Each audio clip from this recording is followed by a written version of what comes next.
ఇప్పుడు దుగ్గిరాల సమాచారాన్ని వీక్షిద్దాం.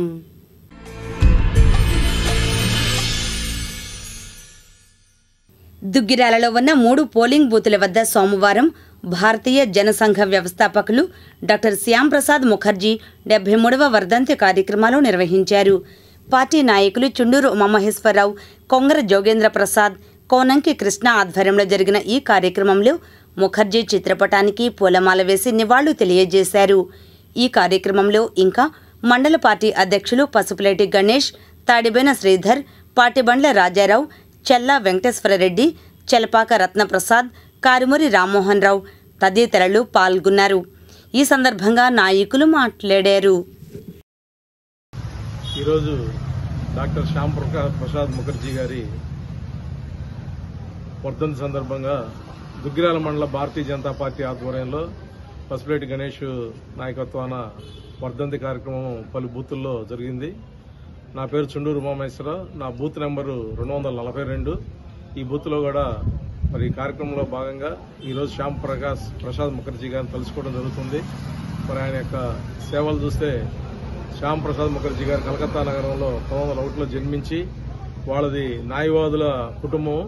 వాళ్ళ తండ్రి గారు న్యాయవాది, ఈయన కూడా న్యాయవాదిగా వృత్తి సాధించి మరి లండన్లో న్యాయవాది విద్యను నేర్చుకుని మళ్ళీ కలకత్తా నగరంలో ఒక యూనివర్సిటీకి ఆయన ఒక ప్రొఫెసర్గా పనిచేస్తూ మరి ప్రజలకు సేవ చేయాలనే ఒక ఉద్దేశంతో ఒక పార్టీని స్థాపించి మరి భారతీయ జనతా పార్టీకి ముందు తీసుకెళ్ళడానికి ఆయన ప్రయత్నం చేశాడు. అదేవిధంగా ఆయన గనక చూసుకుంటే జవహర్ లాల్ నెహ్రూ గారి పీరియడ్లో భారతదేశానికి పారిశ్రామిక మంత్రిగా బాధ్యతలు చేపట్టి ఆ మంత్రి సంబంధించి కార్యక్రమాల్లో ఉన్న నెహ్రూ గారితో అనేక కార్యక్రమాలు. అందరికీ నమస్కారం. ఈరోజు డాక్టర్ శ్యామాప్రసాద్ ముఖర్జీ గారి పుణ్యతిథి సందర్భంగా దుగ్గిరాల మండలం భారతీయ జనతా పార్టీ ఆధ్వర్యంలో ఈ రోజున 267వ నెంబర్ బూత్ అధ్యక్షునిగా ఈ కార్యక్రమాన్ని నిర్వర్తిస్తున్నాం. ఈ కార్యక్రమంలో పాల్గొన్న భారతీయ జనతా పార్టీ కార్యకర్తలందరికీ ధన్యవాదాలు. డాక్టర్ శ్యామాప్రసాద్ ముఖర్జీ గారు 1901 జూలై 6న జన్మించారు. 1953 జూన్ 23వ తారీఖున వారు పరమపదించడం జరిగింది. వారి మరణం ఇప్పటికీ అనుమానాస్పదం అన్నం కిందే భారత ప్రజలు అనుకుంటున్నారు. డాక్టర్ శ్యామాప్రసాద్ ముఖర్జీ గారు కాశ్మీర్లో 370వ అధికరణాన్ని వ్యతిరేకిస్తూ నెహ్రూ గారి మంత్రివర్గం నుంచి రిజైన్ చేయటం జరిగింది. రిజైన్ చేసిన తర్వాత కాశ్మీర్ యొక్క స్వయం ప్రతిపత్తిని నిరసిస్తూ ఆయన జమ్మూ కాశ్మీర్ పర్యటన చేసే సందర్భంలో ఆయన్ను అరెస్ట్ చేశారు. ఆయన అరెస్ట్ చేసిన తర్వాత 1953 జూన్ 23వ తారీఖున ఆయన జైల్లోనే ప్రాణాలు విడవడం జరిగింది. ఈ ప్రాణాలు ఆయన భారత్ మాతాకి జై. ఈరోజు దుగ్గిరాల మండల భారతీయ జనతా పార్టీ వారి ఆధ్వర్యంలో శ్యామ్ ప్రసాద్ ముఖర్జీ గారి బలిదానోత్సవ కార్యక్రమము 3 బూతుల్లో నిర్వహించడం జరిగింది.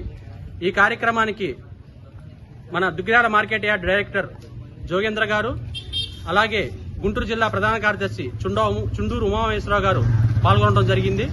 అలాగే కార్యకర్తలు, అభిమానులు అందరూ పాల్గొని ఈ కార్యక్రమాన్ని దిగ్విజయంగా నిర్వహించడం జరిగింది. భారత్ మాతాకి జై. మాజీ సీఎం వైఎస్ జగన్ నివాస ప్రాంగణంలోకి తాటికాయలను విసిరిన 2 యువకులను పోలీసులు గుర్తించారు. రిపోర్ట్. మాజీ ముఖ్యమంత్రి నివాసం వద్ద తాటికాయ వేయించిన ఘటనపై విచారణ జరిపిన పోలీసులు దురుద్దేశం లేని చర్యగా నిర్ధారణ చేశారు. 21వ తేదీ రాత్రి 10:30 వైఎస్ఆర్ కాంగ్రెస్ పార్టీ రాష్ట్ర గ్రీవెన్స్ సెల్ అధ్యక్షుడు నారాయణమూర్తి నుండి ఫిర్యాదు అందింది. ఫిర్యాదు ప్రకారం తాడేపల్లిలోని మాజీ ముఖ్యమంత్రి నివాసం వద్ద ఓ కారులో నుండి తాటికాయను విసిరారని తెలుపబడింది. పోలీసులు వెంటనే ఘటనను జనరల్ డైరీలో నమోదు చేసి సీసీ కెమెరా ఫుటేజ్ను పరిశీలించారు. ఆధారాల ప్రకారం తెనాలికి చెందిన 2 వ్యక్తులుగా గుర్తింపబడి అదుపులోకి తీసుకోబడ్డారు. వారి వద్ద తీసుకున్న మౌఖిక వాంగ్మూలాల ప్రకారం వారు 21వ తేదీ మధ్యాహ్నం మంగళగిరిలోని డిలైట్ డాబా వద్ద భోజనానికి వచ్చారు. భోజనం ఆలస్యంగా రావడంతో బయటకు వెళ్ళినప్పుడు తాటికాయను తీసుకుని ఆట విడుపుగా వాడారు. తరువాత వారు ఆ తాటికాయను తమ I-20 కారులో ఉంచి అక్కడి నుంచి ప్రయాణమయ్యారు. మాజీ సీఎం నివాసం ఎదురుగా ప్రయాణిస్తున్న సమయంలో కారులో తాటికాయ ఉండటం ఇబ్బందిగా అనిపించి విసిరి పారేశారు. ఇది సీసీ ఫుటేజ్లో స్పష్టంగా కనిపిస్తోంది. ఈ 2 యువకులు తెనాలికి చెందినవారు. ప్రస్తుతం హైదరాబాద్లో సాఫ్ట్వేర్ ఉద్యోగులు. వారి నేపథ్యాన్ని పరిశీలించినప్పుడు ఏ రాజకీయ పార్టీలకు చెందినవారు కాదని స్పష్టమైంది. ప్రస్తుతానికి ఈ ఘటనలో ఎటువంటి దురుద్దేశం లేదని భావించబడుతోంది. అయితే వారి వాంగ్మూలాల్లోని నిజానిజాలను ఇంకా దర్యాప్తు చేయడం జరుగుతోంది. ఈ ఘటనకు సంబంధించి పూర్తిగా నిర్దిష్టమైన సమాచారం అందించిన తర్వాత తగిన చర్యలు తీసుకోబడతాయని పోలీసులు తెలిపారు. ఆ 2 యువకులు చెప్పిన విషయాలు ఇలా ఉన్నాయి. మంగళగిరిలోని ఉన్నత విద్యామండలి ఆఫీస్ వద్ద యూనివర్సిటీలోని కాంట్రాక్టు ఉద్యోగులు ధర్నా నిర్వహించారు. రిపోర్ట్. రాజధాని పరిధిలోని మంగళగిరి ఉన్నత విద్యామండలి కార్యాలయం వద్ద సోమవారం యూనివర్సిటీ కాంట్రాక్టు ఉద్యోగులు ధర్నా జరిపారు. గత 20 సంవత్సరాల నుంచి రాష్ట్ర వ్యాప్తంగా 14 యూనివర్సిటీల్లో పనిచేసే టీచర్లు సమస్యల పరిష్కారమే ప్రధాన డిమాండ్గా ఉంది. రాష్ట్ర ప్రభుత్వం తాజాగా జీవో నెంబర్ 24 విడుదల చేసి కొత్తగా ఒప్పంద పత్రాలపై సంతకం చేయాలని ఆదేశాలు జారీ చేయడంపై అభ్యంతరాలు వ్యక్తమయ్యాయి. తమకు ఉద్యోగ భద్రత కల్పించాలని డిమాండ్ చేస్తూ కార్యాలయం ముందు 300 మంది యూనివర్సిటీ కాంట్రాక్టు టీచర్లు బైఠాయించారు. ఈ సందర్భంగా యూనివర్సిటీ కాంట్రాక్టు ఉద్యోగులు మాట్లాడారు. CM sir and press, universities తరఫున మాట్లాడుతున్నాం సార్. గవర్నమెంట్ జీవో 2 ఇచ్చి ఎంటీఎస్ ఇంప్లిమెంట్ చేయమని ఎప్పుడో చెప్పింది. బట్ యూనివర్సిటీస్కి ఇంప్లిమెంట్ చేయకుండా యాప్షి ఆపేస్తూ ప్రెజెంట్ ఇప్పుడు మమ్మల్ని రోడ్డు పడేసేలాగా కాంట్రాక్ట్ ఫామ్ని తీసుకొచ్చి మమ్మల్ని బాధ పెట్టి ఇప్పుడు రోడ్డుకి ఎక్కించింది సార్. కాంట్రాక్ట్ ఫామ్ని రద్దు చేసి మాకు మినిమం టైం స్కేల్ని మీరు ఇచ్చిన జీవో 2 ద్వారా మాకు ఇంప్లిమెంట్ చేయవలసిందిగా కోరుచున్నాం. Junior colleges, polytechnic colleges, degree colleges వాళ్ళందరికంటే యూనివర్సిటీ ఎంప్లాయీస్కి పే చాలా తక్కువ ఉందండి. జేఎల్స్కి 57 ఉంది, డిఎల్స్కి పాలిటెక్నిక్ వాళ్ళకి 62 ఉంది. మా యూనివర్సిటీ ఎంప్లాయీస్ మటు ఇప్పుడు వరకు ఎంటీఎస్ అప్లై చేయలేదు. జీవో 110 ద్వారా మాకు మినిమం బేసిక్ 35,000 ఇస్తున్నారండి. అందరికంటే హైయెస్ట్ ఎడ్యుకేషన్లో ఉన్నా కానీ అందరికంటే లీస్ట్ పే తీసుకుంటున్నాము. ఈరోజు యూనివర్సిటీలో ఉన్నటువంటి కాంట్రాక్ట్ అధ్యాపకుల యొక్క బాధలు మీకు ముందుకు తీసుకురావాలని మేము పడుతున్నటువంటి 20 సంవత్సరాల నుంచి యూనివర్సిటీలో మేము on par with regular faculty మేము వర్క్ చేస్తున్నాం. అన్ని పనులు, అన్ని క్లాసెస్ మేము తీసుకుంటున్నాం. అందరం కూడా qualified teachers sir. So already 24 GO మీరు రీసెంట్గా నెంబర్ 2 జీవో కూడా ఇచ్చున్నారు. కానీ ఆ ఎంటీఎస్ని మాకు ఇంప్లిమెంట్ చేయకుండా మరలా యాప్షి కొత్తగా ఇప్పటివరకు 20 సంవత్సరాలు లేనటువంటి ఒక కాంట్రాక్ట్ ఫామ్ MOU అని చెప్పి మా మీద ఒక అండర్టేకింగ్ తీసుకోవాలని మరి మాకు అందరికీ సర్క్యులేట్ చేస్తూ ఉన్నారు. తర్వాత అడ్హాక్ కొత్తగా వచ్చిన వాళ్ళని తీసుకుంటాం అంటున్నారు, కానీ ఉన్న వాళ్ళని తీసేస్తాము, ఎప్పుడైనా మిమ్మల్ని తీసేయచ్చు, దాని మీద సంతకం పెట్టండి, లేకపోతే మీరు ఫర్దర్గా కంటిన్యూ అవ్వరు అని చెప్పి ఒక MOUని తీసుకొని వచ్చి ఈరోజు కొత్తగా మా మీద మరి మమ్మల్ని అందరినీ, మాతో పాటు మా ఫ్యామిలీస్ అందరూ కూడా చాలా సైకలాజికల్గా సఫర్ అవుతున్నాం, ఒక మెంటల్ స్ట్రెస్కి గురవుతున్నాం. మరి ఈ విషయంలో ఖచ్చితంగా మీరు జీవోలు ఇచ్చి ఉన్నారు కాబట్టి మీరు మాకు న్యాయం చేస్తారని గవర్నమెంట్ మీద మాకు చాలా విశ్వాసం, నమ్మకం ఉంది. మరొకసారి మీ దృష్టికి అది చేరట్లేదు కాబట్టి మేము అందరం ఏకమై ఈ పత్రికాముఖంగా మీకు తెలియజేసుకుంటున్నాం సార్. మరి మాకు అందరికీ న్యాయం చేస్తారని కోరుకుంటున్నాం. ఇప్పుడు ఆధ్యాత్మిక సమాచారాన్ని వీక్షిద్దాం.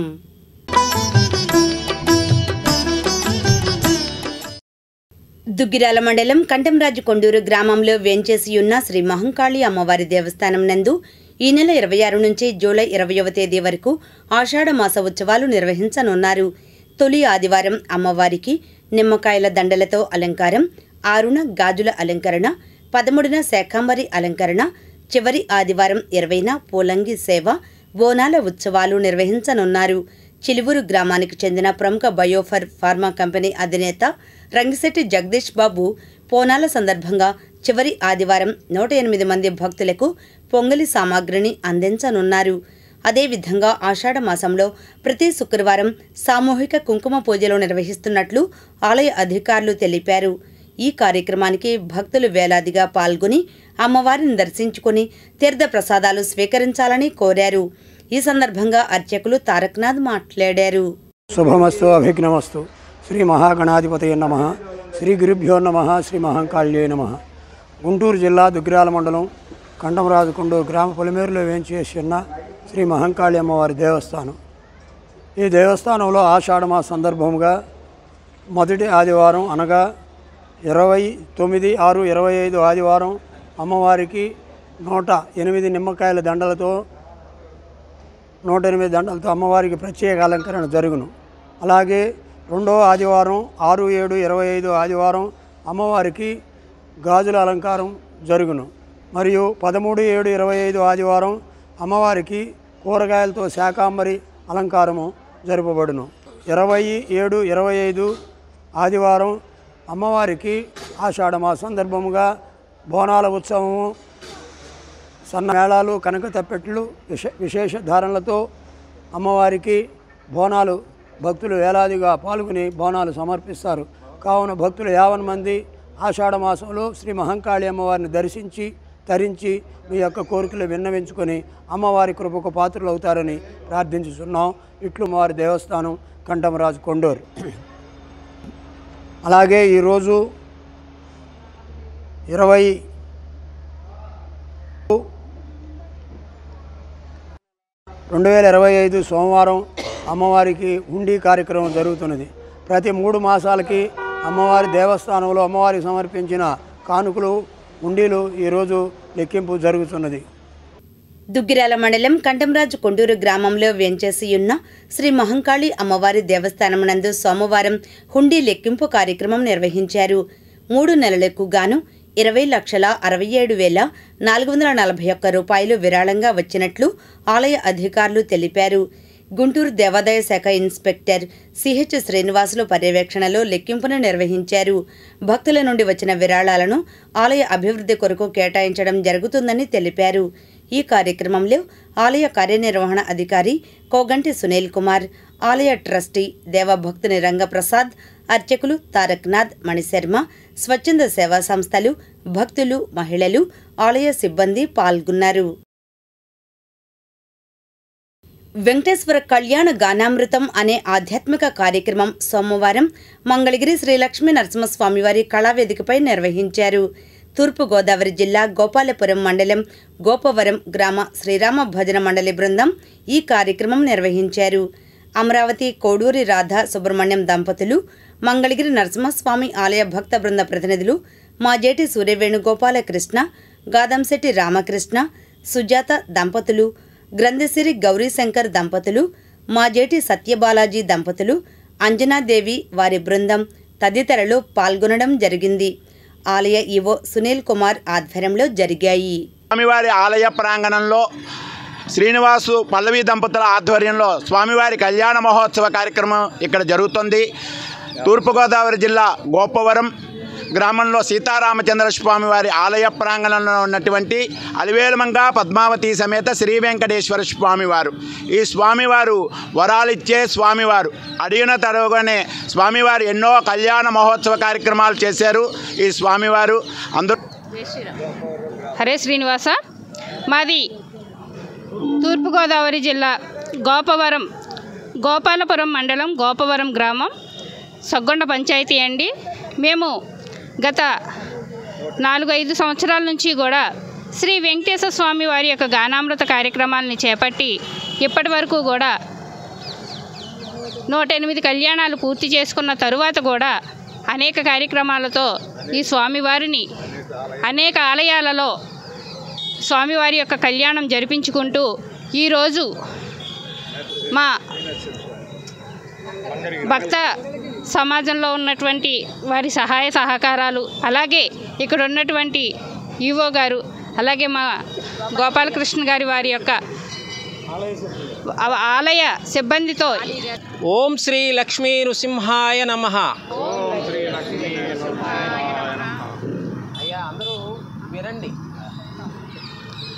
ఈరోజు విశేషముగా గోకవరము అనే గ్రామం నుంచి విశేషముగా వెంకటేశ్వర కళ్యాణం గానామృతం అనే కార్యక్రమాన్ని రూపొందించుకొని మంగళగిరి క్షేత్రానికి సుమారుగా 60 నుంచి 65 మంది భక్తులతో శ్రీనివాస పద్మావతి శ్రీనివాసులు, శ్రీదేవి భూదేవి సమేత శ్రీనివాసులు విగ్రహాలతో కూడిన అర్చక స్వాములతో కూడిన ఎంతో భక్తి శ్రద్ధలతో ఇక్కడికి విచ్చేసిన సందర్భంలో ఆలయ కార్య నిర్వహణ అధికారి గారైనటువంటి సునీల్ కుమార్ గారి ప్రోత్సాహంతో ఈ క్షేత్రములో కళావేదిక నందు ఈరోజు అనగా 23 జూను ఉదయము విశేషముగా 5 గంటల పాటు నిర్విరామంగా ఈ కార్యక్రమం జరపడానికి ఇక్కడికి విచ్చేసిన సందర్భంలో మంగళాద్రి లక్ష్మీ నరసింహస్వామి వారి కృపా కటాక్షాలు వీరికి, వీరి కుటుంబ సభ్యులకు, వీరితో సహకరించిన అందరికీ కూడా చెందాలని ప్రార్థన చేస్తూ ఇప్పుడు సినిమా బ్రేక్ అనంతరం ముఖ్యాంశాలు. న్యాయాలు కాదు, ఇది చరిత్ర.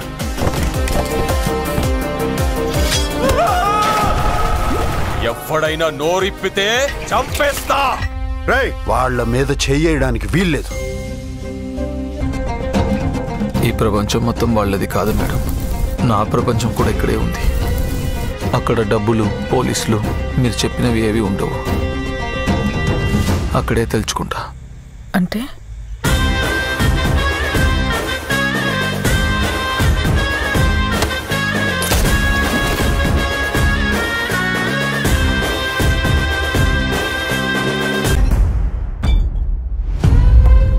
ఎన్నో ఏళ్లుగా అది ఆపుతూ వచ్చాను. చాలి ఎగురుదావురా. కానీ అది నీడలా వెంటాడుతూనే ఉంది. అయినా చావు మన ఫ్యామిలీని వెంటాడటం ఏంటి? వింటానికే వెటకారంగా ఉంది. Final destination. క్రైమ్ స్టోరీ రాసిచ్చే రైటరు శివ రాసిచ్చే రిపోర్ట్లన్నీ నిజానికి దగ్గరగా ఉంటాయి. ఈ హత్య నేను చేసుంటే తప్పకుండా స్టేషన్ ముందైతే పెట్టేవాడిని కాదు.